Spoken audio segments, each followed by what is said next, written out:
Hi, are you considering buying a property through the Help to Buy scheme? And are you confused about what the catch with the Help to Buy scheme is? Then you need to watch this video. In this video, I'm going to be talking about what is the Help to Buy scheme, who's eligible for the Help to Buy scheme, how does the Help to Buy equity loan work, and how do you pay back the Help to Buy government loan when you get into the Help to Buy scheme. And then finally, I'll be talking about my own personal thoughts on the Help to Buy scheme. Get strong.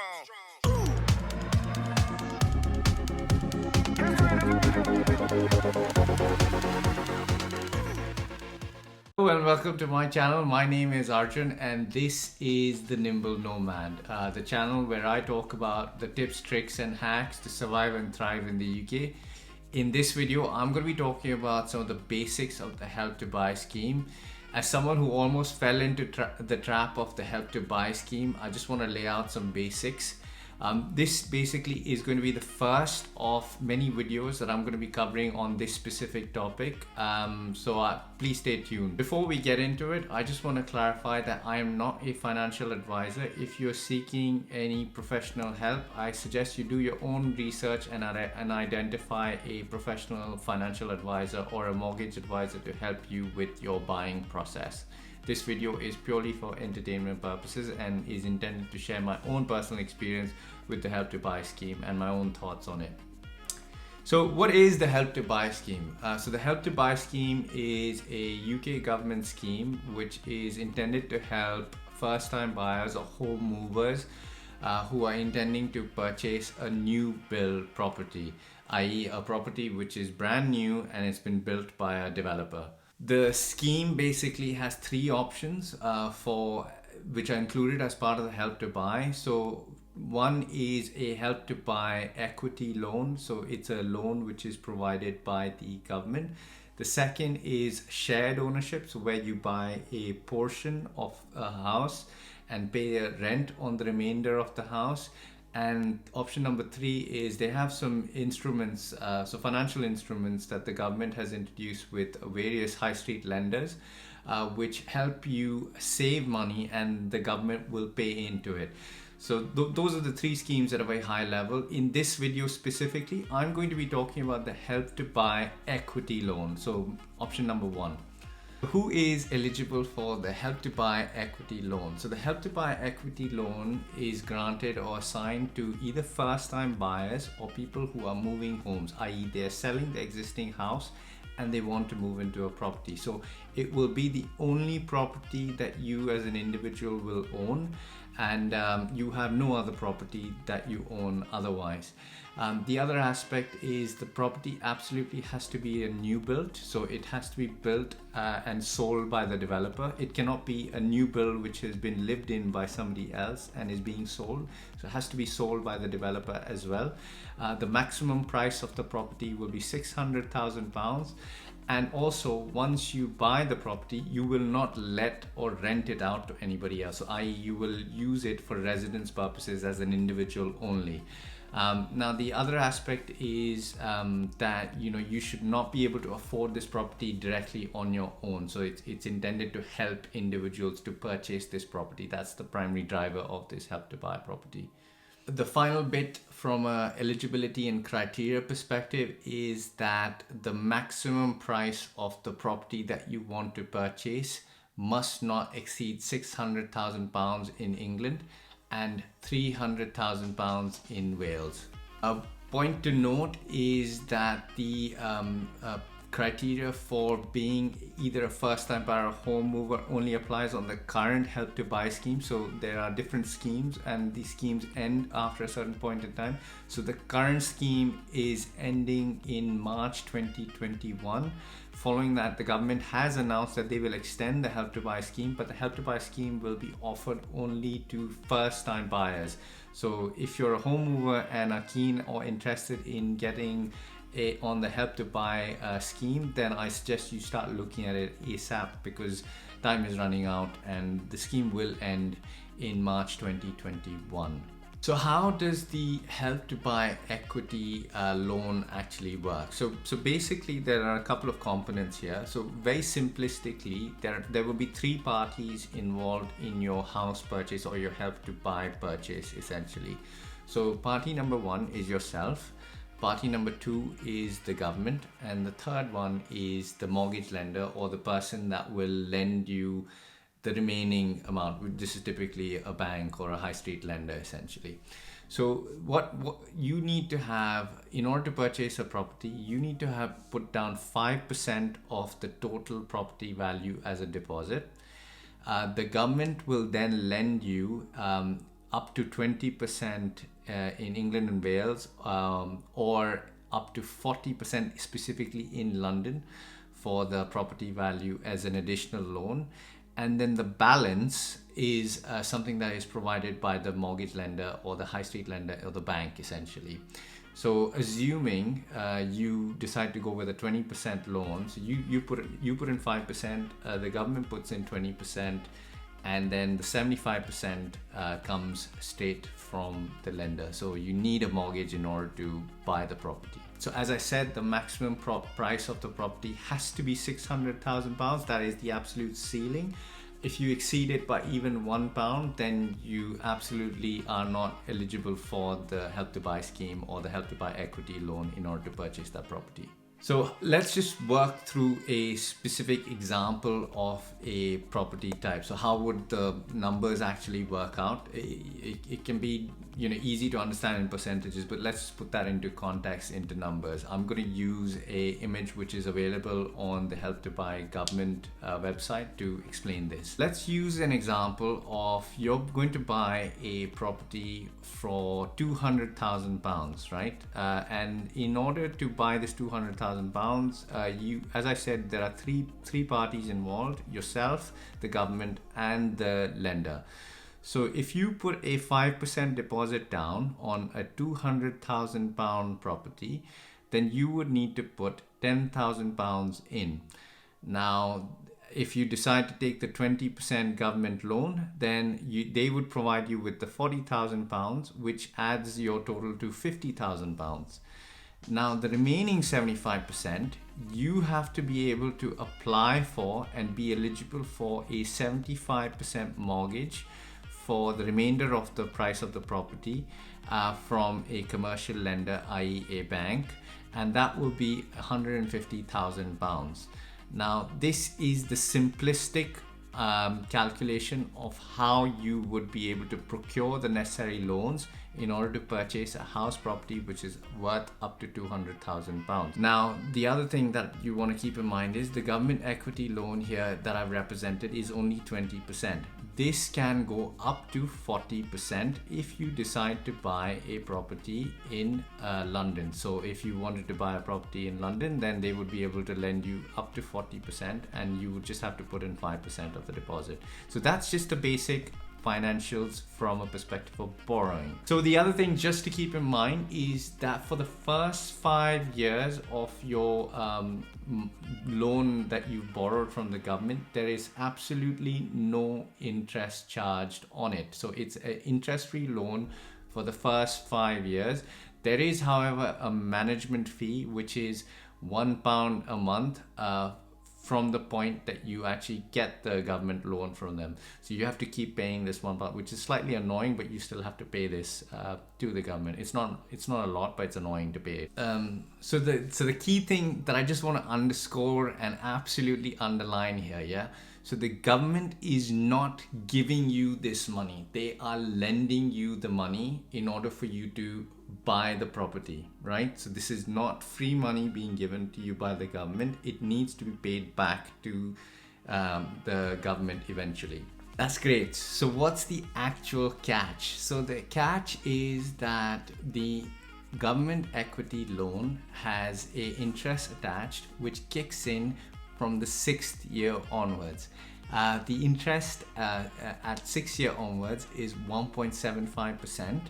And there's a management fee also that needs to be paid, and this is 1% plus the RPI index, which is the retail price index. So this usually goes up and down depending on how the economy is doing. So but over the last couple of years, it stays fairly straightforward. So it's, I think, about 1 or 2% that it goes up every year. So you need to pay this amount as interest back to the government now, in addition to the mortgage that you have and the equity loan that you've taken from the government as well. So there's another factor that you need to think about. Point number 2 is that if you do decide to sell the property, then you must pay the loan back. Or if your mortgage term comes to an end, then you must pay the loan back as well. So, you know, it's not an infinite period that you have. So it's the maximum time that you have to pay the government loan back is the term of your mortgage, which typically would be 25 years. Or if you decide to sell the property, then you must pay the government back as well. So whichever is first, that counts as the point at which you must pay the government back. The other aspect that makes this a little bit tricky is that you don't always pay back the government what you borrowed. So because basically what happens is the government has a stake in your property. So they own either a 20% or a 40% stake in your property now.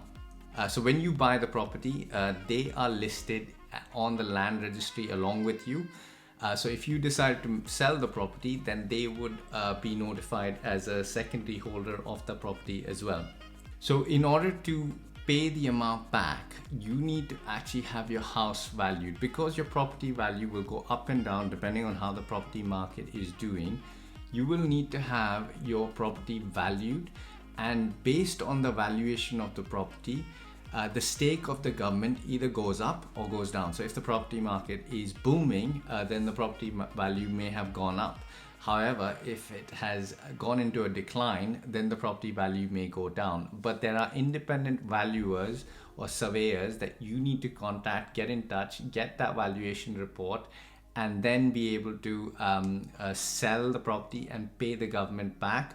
Or if you're deciding to pay them upfront, so if you're proactively deciding to pay them upfront, then you need to do that as well. Now, the last thing that's the most complex part about this Help to Buy equity loan and paying back is you can't actually pay them back the full amount, the amount that you borrowed in increments or installments. Well, you can technically, but you need to do this in 10% increments. So if you borrowed, let's say, a 20% equity loan, then you would need to do this in either 2 10% installments, or you would have had to pay the full 20% equity loan back to the government. So this is an added complication as well. So you have to first save up for the 10% that you borrowed, so which can be quite a fair amount of money. And then you need to have a little bit more, because the valuation of the property may be higher at the point that you're getting it valued.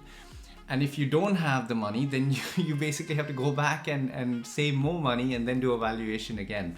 Now, point to keep in mind is that the valuation costs money as well. So I think you pay about £200 for the independent surveyor, then there's a management fee associated with it. So, there are additional costs that are kicking in the background as well. So all of these are factors that you need to think about when you get into the Help to Buy scheme, right? So these are additional bits that come into play from a perspective of how you will pay the government equity loan back in addition to the mortgage as well. So what happens when you want to sell your Help to Buy property? So there are a lot of videos out there which talk about how you get onto Help to Buy, how does the process work, what is the equity loan, all of that stuff. They don't necessarily talk about how does the Help to Buy selling process actually work. So the Help to Buy selling process is very similar to the normal selling process. You basically list your property out on the open market on any of the property listing websites. The property gets listed, you'll receive multiple offers based on the viewings. Once you have an offer that you accept, you basically have to then instruct a independent valuation, like I mentioned earlier, which you would have if you had decided to pay the government loan back. You at the same time then have to contact Target, which is the company that the government use in order to manage all the Help to Buy properties that are out there on the scheme. They will, and you have to tell them that you've had an offer accepted and you have instructed a surveyor. The target company will then tell you what to do once the valuation report is received. So basically on that basis they will tell you how you need to go about paying the balance amount back. So my understanding of the situation is that the valuation is compared to the offer that you receive. They basically compare it to assess whether the offer that you received is fair value or slightly higher. They obviously would be happier if it's slightly higher. And if you received it under the valuation report, they would want to validate and make sure that you're not on purpose trying to sell the property for a lower price than the valuation. You go through the sales process, and then as part of the process you will have an additional step where you need to pay target back the amount plus additional costs such as management fees associated with paying them back, as well as the other surveyor costs that you have to associate as well. The key point to keep in mind is the government has to be paid back at the point when you're selling the property. So it's not before, but it's as the sale process goes through and the monies are received, you need to pay the government back the amount that you originally borrowed and based on the valuation of the property at the time of the sale of the property. So finally, conclusion, what is my own personal opinion? So my own personal opinion is the Help to Buy scheme is not a great scheme if you were to buy it as a first-time buyer with the view that you want to live in the property for a certain amount of time and move on to another bigger property just to get onto the property ladder. My own personal view and reason for thinking this way is because when I was applying for the Help to Buy scheme along with my wife, I personally felt that the financials were just really complicated, right? So when you start doing the math, and I will make a separate video on this if there is a demand for it, but when you start doing the math around the Help to Buy scheme, around how you have to pay back the government equity loan, the interest calculations, it really restricts you financially. So it's not a great scheme if you want to sell the property and move on to another property. The other aspect from a Help to Buy scheme perspective is there are a lot of costs associated, which are hidden costs associated with just paying the government back, right? The whole valuation process and the management fees associated with paying the government back costs a lot of money. And also there's uncertainty around what is the exact amount of deposit I actually need in order to pay the government back. So I might get the 20% if I had it, saying, okay, I borrowed, let's say £20,000 and I've got the 20% now. But it's not necessarily the 20,000 I'm paying back. It depends on the valuation of the property at the time. So I might have to pay 22,000 or 25,000 pounds depending on what the property is actually worth and what that 20% in the property is actually worth. So that can be quite complicated if you aren't sure about it. So finally, the Help to Buy scheme does work though if you plan to buy the property and live in it for the duration of the mortgage and possibly as your first and only home essentially. So if that's your plan and you want to live there and you want to pay the mortgage out, then that really gives you the time, right? It really spaces out the amount of time that you have on the property and you can pay the government back at your own ease. I think if you want to sell the property and move on, it can get complicated. So my own personal recommendation is if you're a first-time buyer, aren't sure whether you're going to live in the property forever, I'd say stay away from it. It's just, you've got an added hassle with the government being involved and you don't want to mess with the government, frankly speaking. So that's it, guys. That's all that I wanted to talk about in this video. I hope you enjoyed that. I'd love to get your thoughts on what you think is great about the Help to Buy scheme, whether you like it, dislike it, what are your comments and thoughts. Please comment on the section below. And if you like this video and it helped you out, please smash that like button. And don't forget to hit subscribe. I launch videos every Sunday, so I look forward to seeing you in the next video. Thanks very much, and I'll see you next time.